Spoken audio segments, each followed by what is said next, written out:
Welcome into another episode of Everything is Logistics, a podcast for the thinkers in freight. I am your host, Blythe Brumleve, and today we got another fantastic appearance by Miss Grace Sharkey of FreightWave's fame, Sirius Radio, all of the things that she is involved in, and she's back on her monthly appearance on the podcast. And we got a bunch of stories that we want to hit. So we've already spent the first 20 minutes of this conversation discussing a variety of things, such as import records and the growth of I don't know, the growth of like overseas shipping coming to Yes, the those United States, things. and then Meghan Markle. So we might hit that topic later on the show, but the main topics that we were going to be hitting on, just to kind of give you a roadmap, is mental models. We're going to dive into what exactly is a mental model, which ones are your favorite and why. Then we're going to break down an interstate health, actually breaking ground on a highway care network, which is super important for the overall health of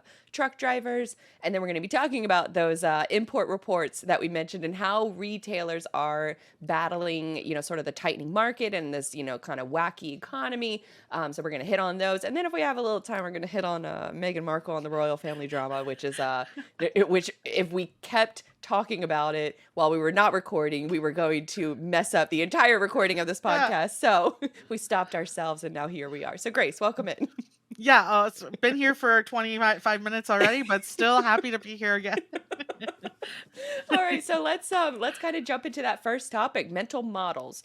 Now, I asked ChatGPT what a mental model was, and oh Love god, I that. lost it already. But basically, a mental model is a framework for how you can think about the world. Is that a Yes. safe definition or a safe assumption of that definition? Yeah, it's there are various ways to go about solving problems, or I think the thing is about mental models, and for everyone out there, reason that we're talking about this is because I'm actually doing segments on these now during the radio show, and it's because I want to help maybe especially our listeners, who a large portion are drivers, think at a, I don't want to say higher level because that makes it think they're thinking lower, but think in different ways to maybe understand why tech companies are building certain things, or how they could go about solving problems within their businesses through a different framework. And I think that's what's interesting is a lot of times mental models, sometimes people, higher educations in particular, might say, well, no, duh, of course that's how I would think through this. But it's important to, I think, have a different way of looking at a problem and solving a problem, and realizing maybe these different formulas for thinking that have led to very successful businesses. So not only in the show do I talk about the mental models, but I also give examples of companies who have used them to make really great decisions. And at the end, showcase, hey, okay, if you're a carrier, this is what you could do tomorrow to put that mental model into action. Cool. So I guess what are some of those the ones that you are really sort of drawn to, and maybe the truckers have had a really strong reaction to? So I would say I think the first one that I went over is one of my favorites, because especially in an industry that is so focused on problem solving, it's one of the best, I think, to kind of take that problem solving that you're doing throughout a day, these big complex problems, and just kind of like breathing through it, and taking steps forward to execute a decision. And that one is called Hick's Law. Hmm. And overall, it's a principle that states that, and this taking this definition directly, that the time it takes for a person to make decisions increases as the number of choices or alternatives increase as well. So basically, number of options available for someone to choose from, the longer it's going to take for them to make a Hmm. decision. And I especially like this one because, well, I think first of all, like you might say, okay, well, duh, if I have more decisions, it's going to take me time. Yes, but I think it's important that if, for example, people always say like Bill Gates, Steve Jobs, they all start their day off with one outfit, right? Like they all wore the same things because Oh, it the was. black shirt and jeans, like every Y day. Yes, because that was one decision they knew that they would was done. There's no other alternative choices. I get that done, I move on, and I move forward, and I don't waste time. And I think in particular, especially if you're talking like drivers and technology, right? And I get on on trucking companies a lot for this is I can't tell you how many times, especially in brokerages, you get drivers that call in and say, "Well, what do you have? What's available?" Right? Just this open-ended question, and it's like, well, what lanes do you run? Where are you trying to go? What states do you even have authority or insurance to run through? What type of trailer do you have? Right? To just like, and realizing how long it's going to take to make the decision of what load you're going to be put on Hmm. just based off that, right? So if you as a carrier can call into a broker and say, "Hey, I've got trucks in this city, this city, this city. I only want to go to or on these lanes, this lane, and this lane," I can guarantee that you're going to get off that phone call faster. You're going to put more time into your business, allow for more, make better decisions in other parts of your business as well. And it also gives you maybe a better understanding of why, when you log into maybe a marketplace, Convoy, Uber Freight, etc., LoadSmart, why they tell you suggested lanes, Hmm. because they know that those are likely the lanes, and they understand that if they can make that choice smaller, right, for you, and give you a smaller amount of choices to choose from, that you're likely going to be in and out of their app faster, making it more quicker for the shippers and everyone involved in the transaction. So that's why I really love kind of looking at like the problems in this industry from these different mental models, because I think it allows a little bit more empathy or understanding of where sometimes this technology is coming from, or trying to help you solve in your day-to-day work. And I think too, it almost sounds like a developing that elevator pitch for a driver. Mhm. And that way you get the best outcome as possible. And then the person on the other end of the phone can get to what that best outcome is possible for you because they want to make that decision much more quickly. And so it kind of sounds like it's almost a business or an elevator pitch for a driver. 1,000%. I mean, there's other areas that we touched on too in the episode. I mean, one, just streamlining your processes in general, Mm. reducing how many forms need to be filled out when you're getting a driver, how many steps are in that process of onboarding a new driver, right? That goes into a lot of driver onboarding technology, reducing distractions. I mean, that's obvious as a driver. You don't want to be looking around. You don't want to have them on 10 different devices. Just one easy to use ELD device is better than the rest. Of course, clear instructions I think is a huge one, and that goes to any business who's looking to really focus on, for me that just screams development. Do you have clear, concise guidelines for your employees so they aren't asking questions right throughout the day, and having to make more choices or choose from more choices than they should have. So I think it's really interesting to see like how you can kind of go throughout your day and say, "Hey, is this really like this process right now that's giving me a headache? Is it because I have just so many choices? And let's simplify those choices before I even have to make an overall decision." That's super interesting because I used to coming from like the website where I've been building websites since like 2008, and it used to just be a place where I would put all of my articles, and I still kind of think of it that way, but I am consciously now making the decision to simplify my site so then that way I'm putting less of that decision making on the end user and making that clear path to conversion. So it's interesting that that model can be attributed to a variety of different careers and just aspects of your life. And so, what's the next one that you think is really powerful? So another one that I did is this was the one I think actually this last week I went over this one. Is Goldilocks zone. And this one was actually one I wasn't too familiar with. I wanted to choose one that I kind of had to learn a little bit more about as well. And actually this one comes from astronomy and biology, and has been like almost turned into an economics or business model as well. So to give you a little bit of background, clearly for everyone, it's after Goldilocks and the three bears. So, right, Goldilocks chooses porridge and chairs and the bed, right, that are all the right fit. Not too hot, not too cold, not too hard, not too soft, not too big or not too small. And it basically is a way of figuring out an area or a point in, like I said, it started in astronomy where conditions are just perfect for a particular phenomenon to occur. So when it originally came up, it was focused on honestly trying to find how do we find habitable zones in our galaxy. So Mm, basically, how do we find planets that we could possibly go and live on at some point in time?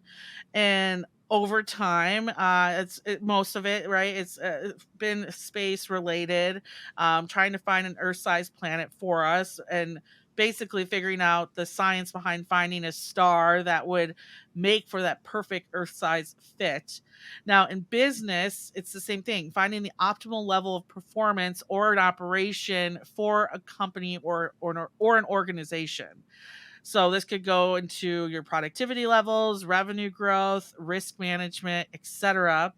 And I think if we're looking at like from a carrier business standard, this could be employee workload, mm, right? Trying to find that right balance between workload and productivity. You see this right now with a lot of companies. I would say if we're going to push against quiet quite, quitting, yeah. I would call the new one that's out there now is a quiet promoting, where you fire people and then you give those job standards or job related goals to another person Mm, without any pay increase, right? Oh, that's no problem. You'll just push it underneath what you're doing as well. That's great. Well, what you're finding is now you're burning out employees, and they're actually, it's kind of like the master of none situation. I mm, have so much underneath my plate that I'm actually performing poorly in all of them, and working to find that perfect spot, that perfect zone where the employee still feels challenged and rewarded, but is engaged and productive at the same time. Uh, for our industry in particular, shout out to Sonar on this one, product pricing. So for us, like, what is that perfect price that's going to win that shipper over, that's going to win that carryover? And how are you going about finding that actual price? Expansion, right? I think carriers right now are trying to figure out, okay, if I am growing my business, what point in the market flip do I start looking at more assets mm. or looking to expand into different markets? Like I said, risk management as well. At what point are you starting to see operational failures because of maybe the number of employees that you have or other internal factors within your business? To actually point out a few of them, let's do, I think this is a good one, Starbucks. So they came in and they achieved success by focusing on their perfect point of customer experience. And they, of course, provide this high quality coffee, comfortable seating, the welcoming atmosphere. Who doesn't love going to a Starbucks, right? And then from there, they were able to start expanding on, once they got that perfect customer experience, expanding its menu into more food items and non coffee beverages that would appeal even to a wider range of customers without losing that perfect customer experience. Mm. So, um, like carriers out there, honestly, even 3PLs, brokers, etc. Easy areas to look at: route optimization, that perfect way of making sure that you're generating enough revenue to cover your cost, capacity utilization, customer service are all really big areas that you can leave and say, okay, what is our perfect customer experience? Do our customers dissatisfied because of how an operation is moving? What do we need to do? And it's the one thing I found interesting looking into Goldilocks model, there's Goldilocks zone, is that a lot of times I think people just think, oh, we'll take the average, right?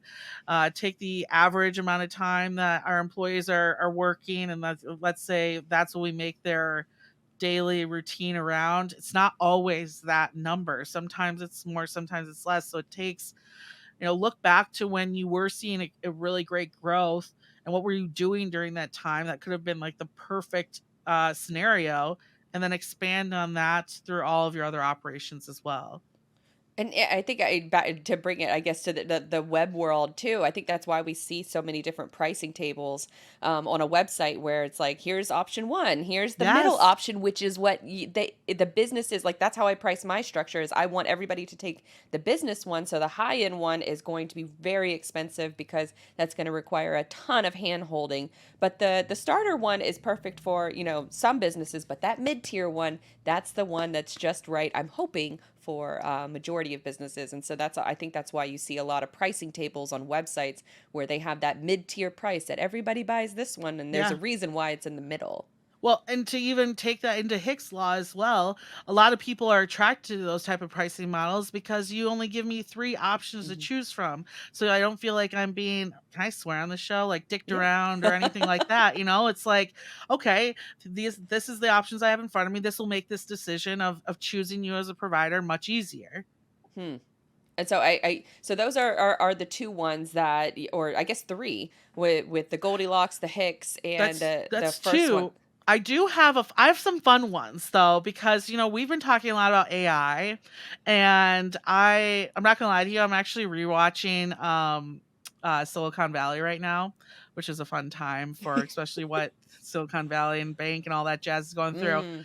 And I figured there is a fun experimental thought model that I thought of before doing the show, because I knew we were going to talk about this stuff, that I figured I would share with you too if we Let's hear have. it. Okay, cool. So if you've seen the show, you've probably seen a character called Guilfoyle. It's in the later seasons. Bring this up as they're actually looking to invest in or start partnering with an AI company, and it's called Roko's Basilisk, like the snake, from Harry Potter. Oh, okay, okay. Yeah, so it is an internet meme. It's a thought experiment as well that originated from a online forum in 2010.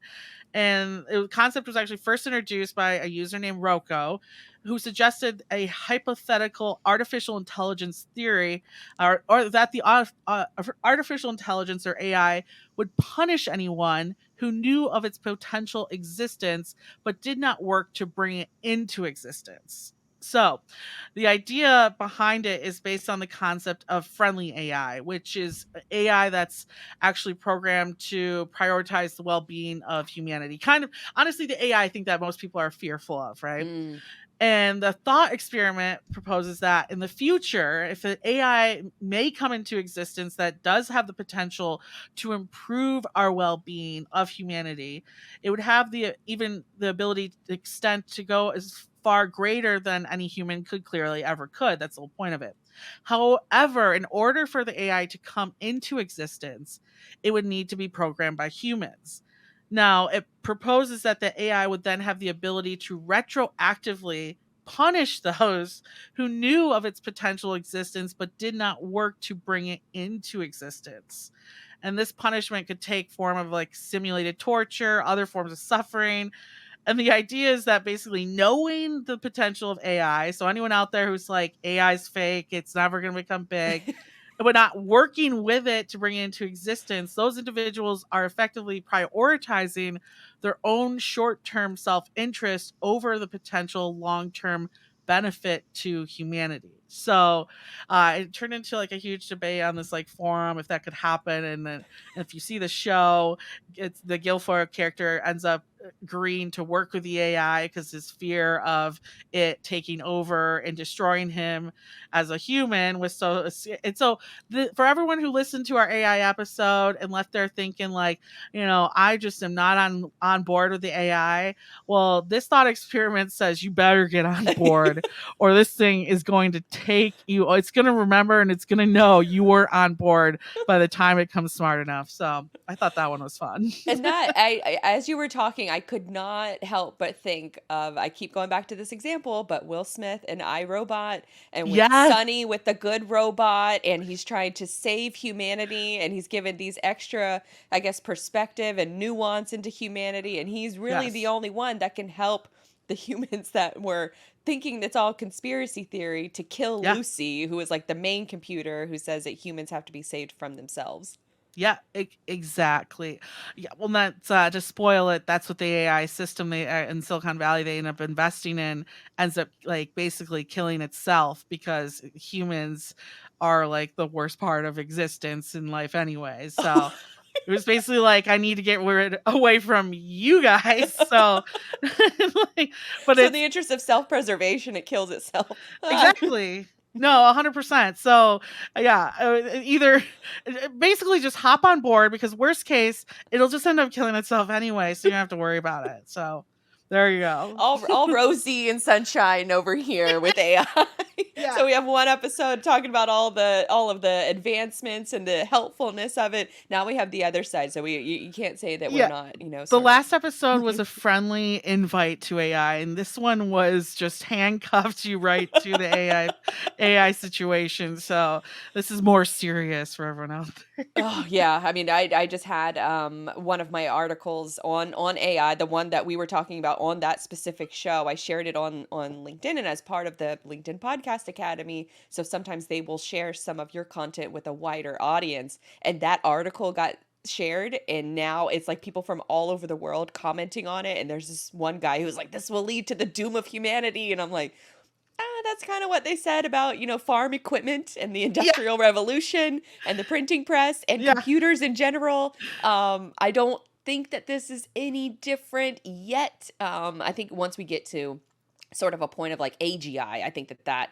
is Yes. one that yeah, we definitely have to have more of a discussion around before it's just open to the public for AGI. And I don't even know, like, when I say open to the public, I don't even know that people from behind the scenes, such as government officials and people like that, should even be trusted with this. Oh, So I yeah. almost like lean more towards like get it out in the public so we can have this public debate. Because if foreign governments or even our own government is going to try to pursue this, which they probably are already, Oh, we're it so should. far behind. Yeah. We should be so afraid of China's AI system. Back to the TikTok discussion. Get Everybody pay TikTok attention to off your TikTok. phone. Stop going on it. All right, I did want to bring up because I watched this great discussion with this YouTuber, and I'm sorry I'm blanking on his name right now. Let me see if I can pull it up really quick. But he has did like an interview with going through all of like 10 different mental models, and those are completely different from. I asked ChatGPT to list out 10 different mental models, and all of those have been different from what you've said so far. And so I think it's really interesting that we have so many different So ways many. of processing information. And so what was the name of his? Oh, Chris Williamson. So if he's kind of like one of those, I guess, famous YouTubers that has these really great, long, in-depth discussions with a variety of different people. And so one of them was a negativity bias and how we share.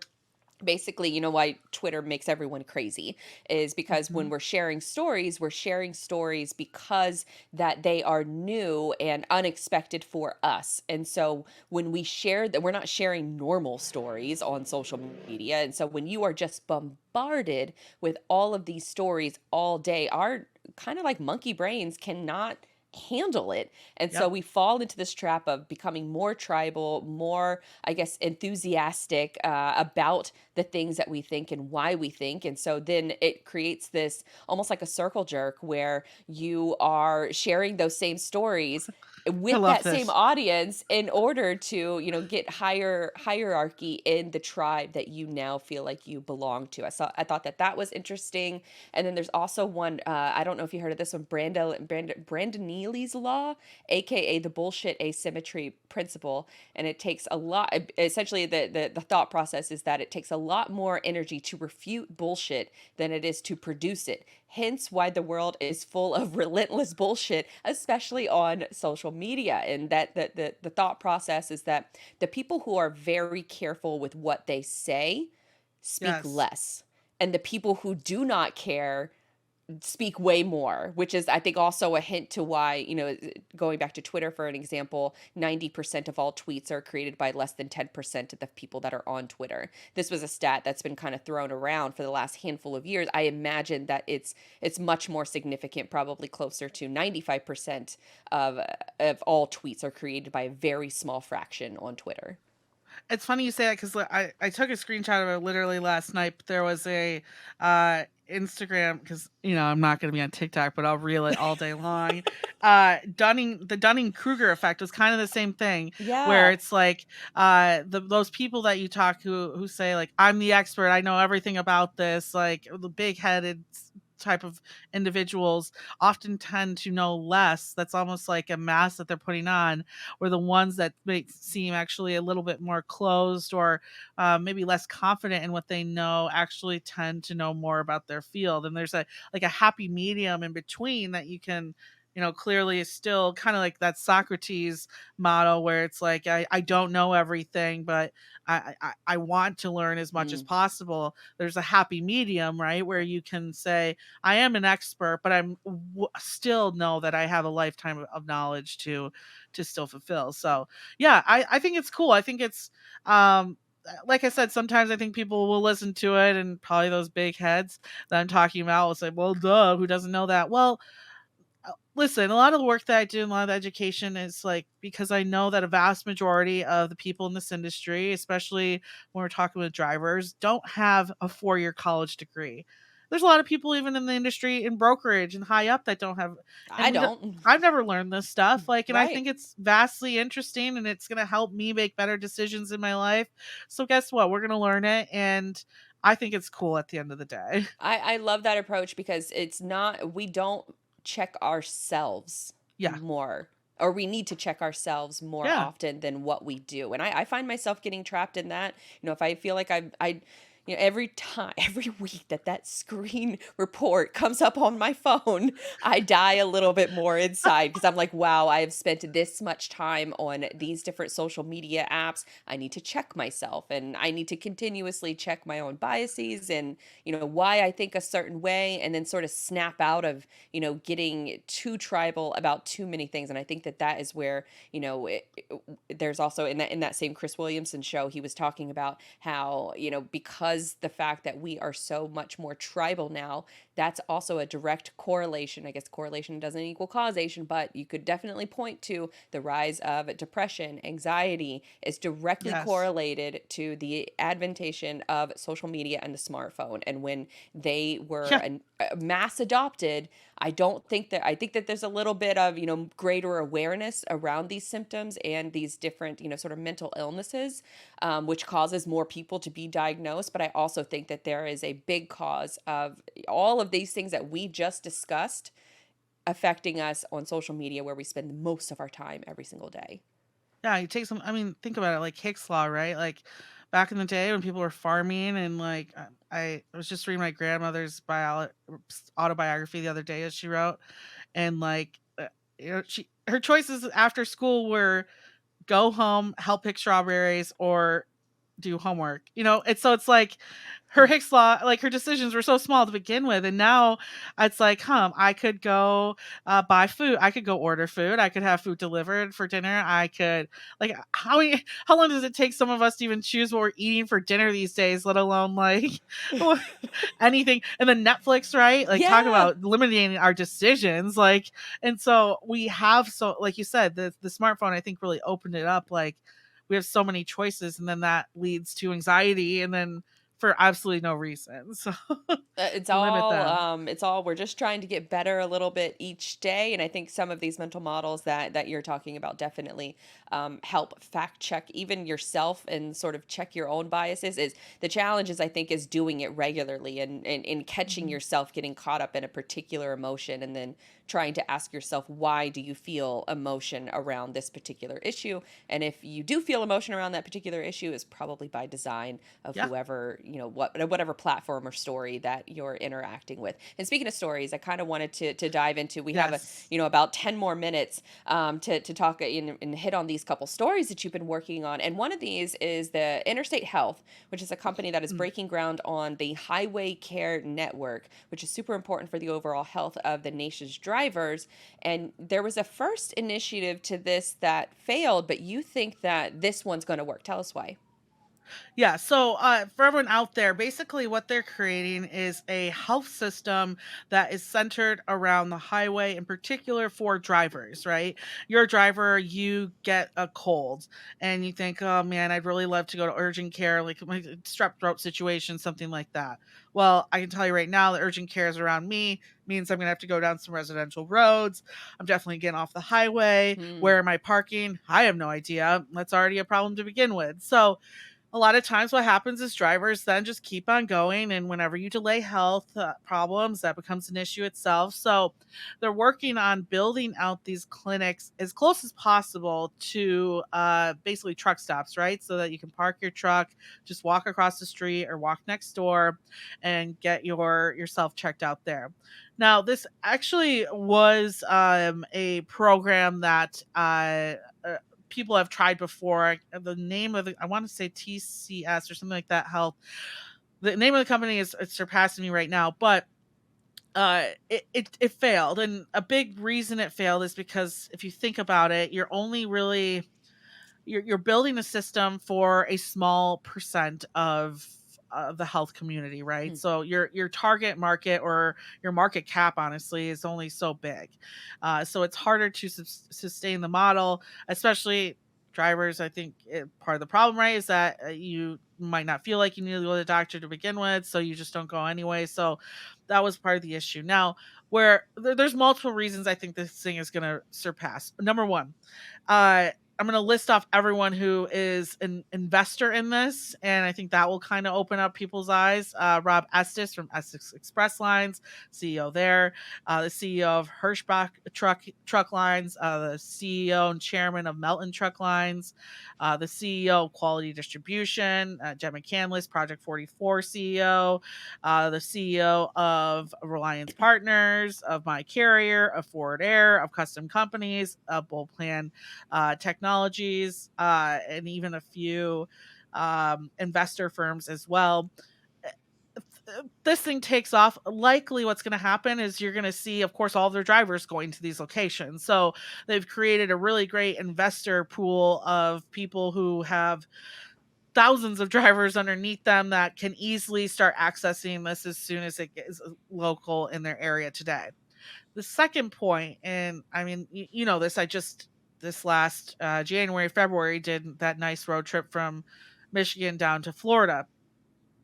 I can't tell you, like, if I, accidentally cut myself or got sick on the road, like, I don't know where I would go Hmm. off the highway to go get or nice health checked. I don't know if you ever traveled before. For instance, there's a time when I was a kid where we pulled off, went a little hike, and I ended up finding out I'm deathly allergic to poison ivy. But we had to run to the nearest hospital to get health help for that, and that's usually what people do if they're on the road. They go to the emergency room, and then you collect a nice little emergency bill that you really didn't need to if there was a clinic closer to a truck stop or a gas station that's right off the end of the highway. So another part of this is they're looking for areas that almost have, there's food deserts, like clinic or health deserts, right? Oh, yeah, Areas yeah. that don't really have hospital systems around anyway. So for them, and I think the reason why this model will also work, bypassed the whole investor conglomerate as well, is they're also opening this up to just even the American Hmm. population, and Smart. especially those who need the healthcare but just don't have access to it in those areas. So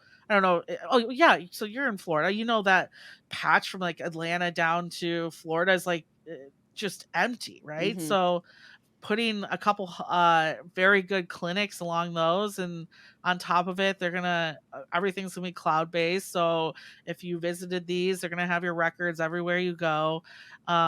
That's They're looking at, as they have enough systems, enough really employees behind it, they would start doing telehealth calls and stuff like that. So I think the second go around is gonna.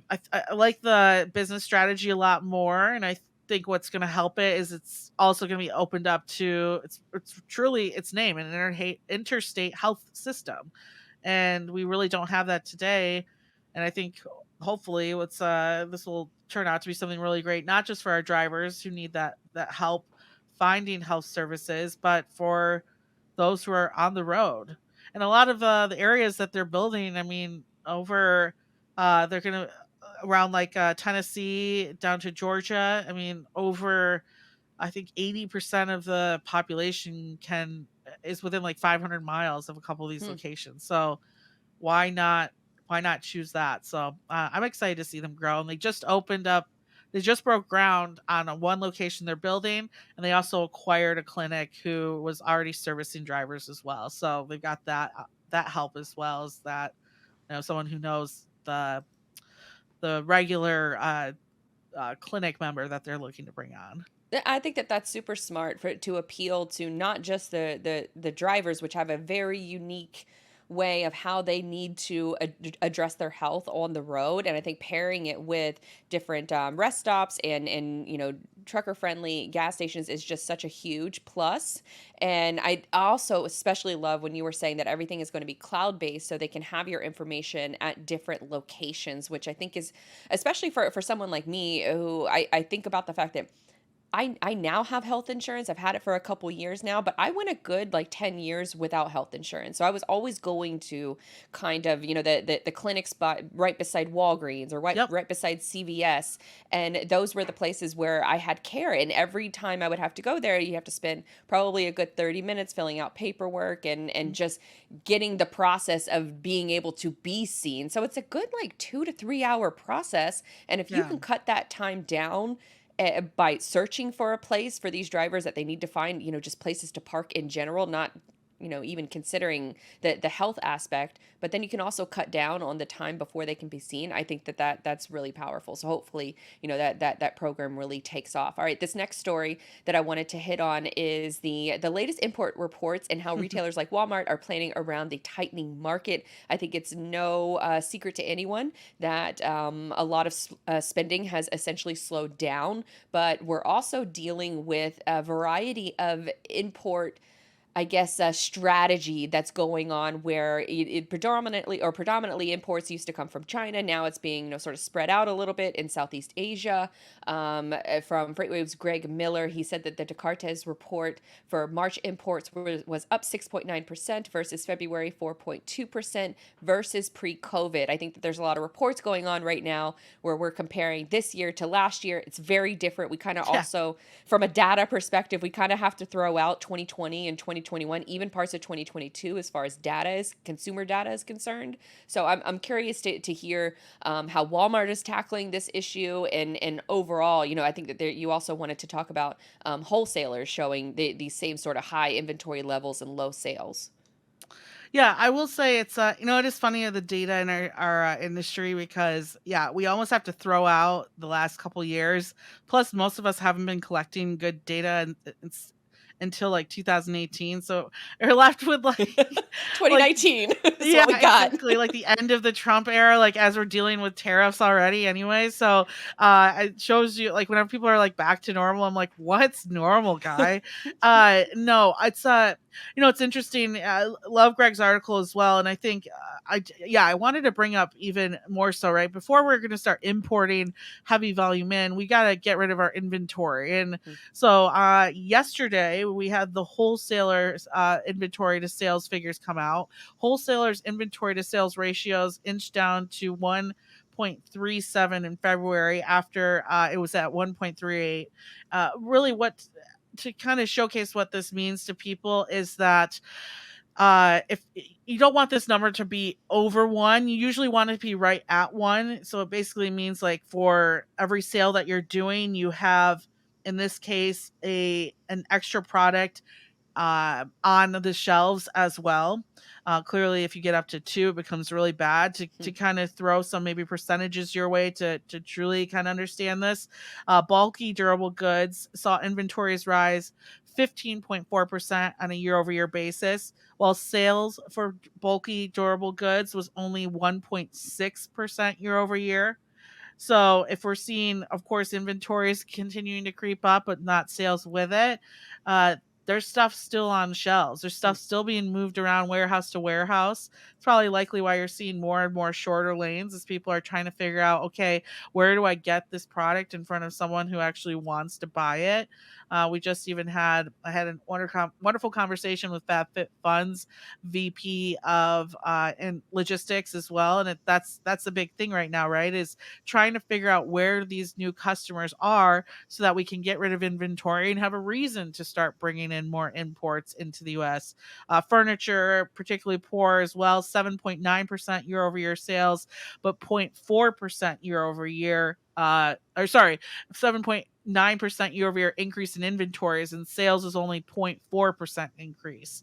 And that's a 1.84 inventory to sales ratio. So, and even it gets worse. Metals are at 2.16 ratio, hardware is at 2.47, machinery at 2.57. So, basically, your sales would have to increase almost 3 times in order to get rid of the amount of inventory on your shelves, right? And tell me where we have a consumer right now who's willing to spend or buy or purchase 3 times more than they're expecting. We don't have that. That consumer doesn't exist right now. Thomas Watson said this perfectly the other day on the radio. I can't remember the term he made up for it on the spot. It was so clever. But I think people are also forgetting that this summer we have over 4 million people in the United States who are waiting to see if they're going to have to start paying their student loans back, something they Mm, haven't done for 3 years now, with an average payment of like $500 or $600 a month. So you're telling me that we assume that average consumer is going to be able to pay an extra $600 bill a month on top of normal or better spending than we've seen in the last year? I don't understand at all where people see that happening. So unless there's some type of stimulus happening, I mean, it's going to be interesting, right? I think in the next couple months, because we'll see maybe what people are spending their tax money on. hmm. But I wouldn't be surprised if those people are holding on to their tax bills as well for even down the line Christmas spending, back to school shopping, summer trips, right? Which Yeah. is not goods; those are services. So right now, I mean, a lot of people are pointing to the third quarter. There's a Morgan Stanley report that came out too. I think I want to say it was either Greg or John Kingston wrote about the other day that shows again positivity near the end of the year, the third quarter, Christmas time. I don't see that happening until inflationary pressures start to come down and people feel like they can spend. I mean, even which I look at myself whenever I want to think of the consumer. I look at my own habits, and I'm definitely eating less out.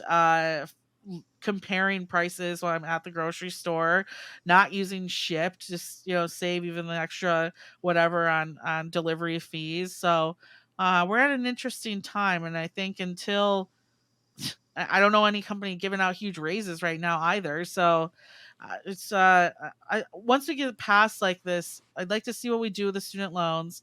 But even if those are pushed off again, the That bill's going the to come due soon. well, and the consumer doesn't have $600 still that they're looking to spend as well. Where car payments are the most delinquent than they've been. Credit card utilization is at its highest right now. That's why the markets aren't doing. I truly believe markets aren't doing great because all the retailers that were having a good old time buying up Tesla stock in the middle of the pandemic, right? They've pulled that out and they've moved on. So I'm not as optimistic as maybe some would like to say, but we'll see as time turns around.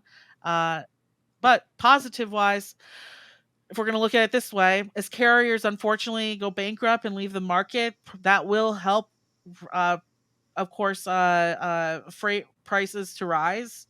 But it's unfortunate what has to happen first for that to happen. Yeah, I mean, unfortunately, like businesses will have to close their doors and Hmm. nobody wants to see that. But I think the lessons and everything that you're referring to now is that consumers in general are slowing their spending dramatically. They're trying to prioritize different purchases, and it sounds like they're maybe prioritizing, the necessities and then also experiences over Hmm. goods, which is, obviously not what retailers want to hear. But with just the overall market conditions, I think that inflation is going to be sticking around for a lot longer than what we would like, and for a lot longer than we would hope, especially with nearshoring and reshoring and trying to diversify your manufacturers, more closer to like Central America, South America. And either, Vietnam is still, not still, but becoming a great alternative to, Hmm. places like China. And I think it's still sorting. It's all post COVID life is still, I think, will take probably 5 years to sort itself out until we have a quote unquote new normal. And I still think that even what that new normal looks like, I kind of go back to a lot of like what Peter Zion has said, in his book, Yes. The End of the World is Just the Beginning, the end of globalization, and having, one country that you rely on for a majority of your goods, that's over. And we are Hmm. probably going to experience high inflation in time or during that time until we have time to adjust. But then from that perspective, you can also take a cue from a lot of these different businesses. Where can you cut costs? Where can you streamline? Where can you find those different process automation or optimization that you can then figure out what your processes look like, so then you can figure out where you can save money? You probably don't need to buy 5 new software tools this year. You probably don't need to, I don't know, get, the whatever kind of, I guess, use case or whatever your overspending tends to be. You're going to have to make some tough choices, and maybe it kind of goes back to some of those mental models that we talked about Yeah. earlier. Reduce the amount of decisions that you have to make, and reduce the amount of, I guess, things that you are buying that cause, I guess, the decision fatigue to come into play. Oh yeah, it's I mean, this is like a perfect example of it. Like carriers out there maybe listening, Adam Wingfield even brought this up. Like, start running your trucks at 62 miles an hour. Like, you're not gonna like it and you're gonna hate it, but boy, when you see how much less fuel you are spending, you're gonna probably be a little bit happier, and you're not gonna be that much later than you were to Hmm. begin with. So it's like it's that kind of stuff where like cut the pizzas, like cut the beers. Kids will buy their own beers. Let them go home. Like, if it's gonna save jobs here and there that are needed for your business, then let's do it. Eat the leftovers, try to find a way to make them work. Right? Don't be purposely wasteful, Did and you find watch ways to trim your Succession? budget. Do you watch Yes. remember when, he came well, he's dead now, but, he's like always like, "What are these pizzas doing here? Just why don't you just reheat them?" That that shit made me laugh. I'm like, "That this guy should walk into a brokerage. He's so It's Pizza pissed. Friday every day, or it's literally Pizza Friday every day of the It's like, week why at a are we buying these brokerage. pizzas over and over again? Just reheat them." And then that way your brokers don't have to leave the office and they could just stay there and book more freight. Do we all know why Exactly. the pizzas are bought? We all need a Logan Roy running our business, or we're all gonna fail. That's what we should But learn from that how about show. that speech I mean, the last sort of fiery speech where he stands up on some paper boxes and gives that. I was fired up, and I know he's a Oh, psychopath. I love it because we've all been there where like that CEO comes into the room and you're like, this guy is gonna just piss off the wrong, and they're just like secretly walking around him, and he's like, "Oh, you sent an email? Good for Don't you, you know?" exert yourself. Yeah.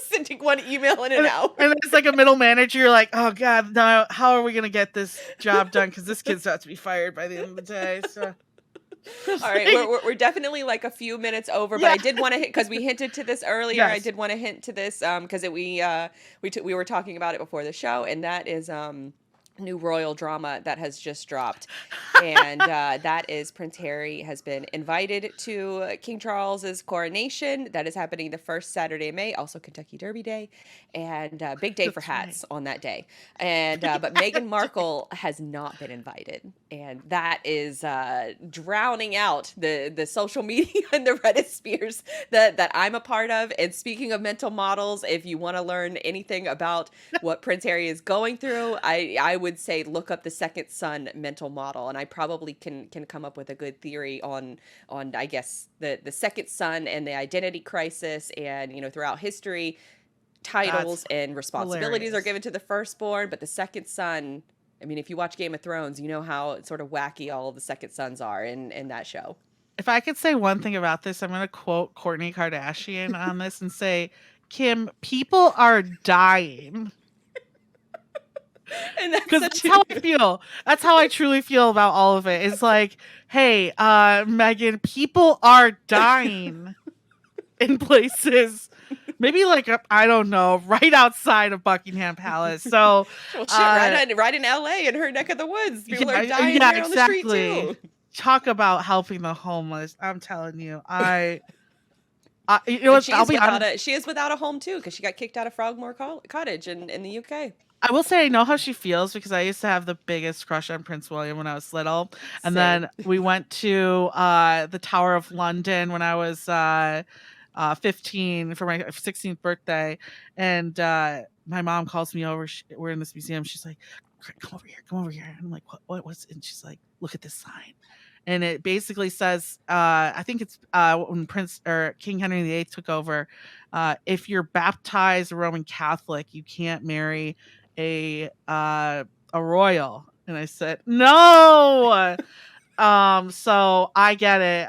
My 15-year-old self understands, Meghan Markle, the pain and suffering that you are going through, and like you're just gonna have to keep those hats in those boxes, or go join Blythe probably at the Kentucky Derby if you have no She's party to not go to. invited. I'm sorry. So, She's yeah, not invited to the coronation or our derby party in Jacksonville, yeah. Florida. Just Dave Portnoy will be there, and Blythe Brumleve will be there, and no one else is invited. Oh, she reminds me of that friend that was like probably just like all the boys would be around, but the most boring, and you're like, oh god, I just uh, to But be so attractive but so awful at the same time. yeah, she really is like a modern day like Wicked Witch of the West. You said it. Yeah, I said It's- it. and like like I was telling her earlier, like, well, this we live in this world of like not admitting that to like, has she probably gone through racist issues with the royal family? Yeah, yes, 100%. I guarantee she has, and that's awful. But But she's monetizing the hell out of them right she now.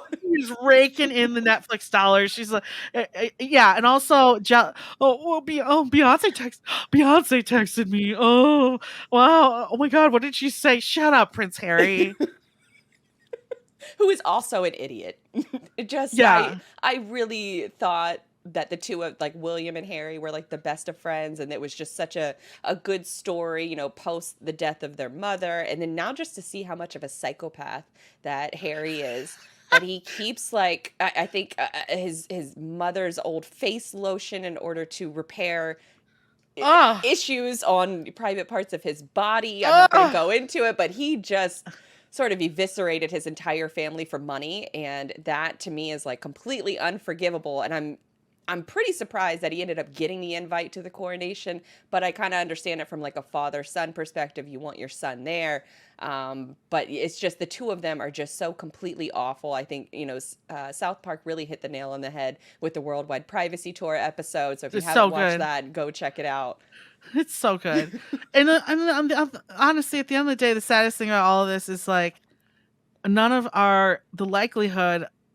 Let's see how it even lasts within England, but Divorce Watch is already on, according to the Saint and well, Meghan Markle well, subreddit. right? The likelihood of us ever having to say like Her Majesty again is so low, and that's kind of sad, for women's rights.